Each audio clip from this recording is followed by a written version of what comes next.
Le parcours du golfe d'Angers est entièrement vert. Normal pour un mois de mars, direz-vous, oui, mais maintenant il le reste en toute saison. Depuis 2015, l'irrigation du tracé angevin a subi de nombreuses modifications, et ce grâce à la convention signée à l'époque entre la Fédération française de golf et l'Agence de l'eau Loire-Bretagne. Nous avions de très gros problèmes de sécheresse avec un système d'irrigation qui était complètement obsolète et il nous fallait faire quelque chose. Et la contribution de l'Agence de l'eau nous a permis d'investir et rendre ce parcours parfaitement agréable, y compris l'été. Et ça, on l'observe déjà depuis 2 ans maintenant. Près de 285 000 € de travaux ont été réalisés pour lesquels le golf a reçu une aide avoisinant les 200 000 €. Le bassin de rétention a été rénové pour éviter les fuites et le système d'irrigation entièrement refait. Résultat, une consommation moindre et un parcours plus vert.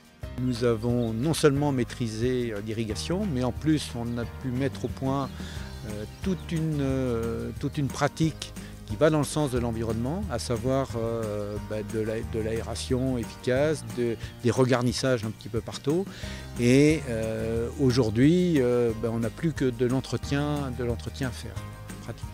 Quand on se rappelle des conditions de 2009, où ce parcours-là, il était, à part les greens qui étaient encore un peu verdoyantes, tout était brûlé, sec. Là, il n'y a plus de contestation et on observe déjà très régulièrement depuis 3 ans des augmentations significatives du nombre de cotisants et un pourcentage de satisfaction qui passe largement la barre des 80%. L'aide a permis au golf angevin d'autres investissements comme de nouvelles machines d'entretien ou encore un système informatique permettant une gestion intelligente de l'arrosage. Par rapport à un bloc système en fait, qui nous allume par exemple 7-8 arroseurs en même temps, alors que les parties de terrain en fait, on n'aurait pas forcément besoin, ça nous permet en fait, de diminuer les parties qui sont à l'ombre comme j'ai déjà dit et d'optimiser en fait, l'arrosage au maximum.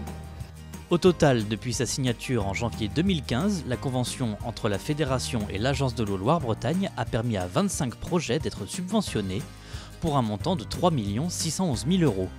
Mais surtout, la gestion de la ressource en eau et donc la protection de l'environnement sur les parcours ont fait un pas considérable.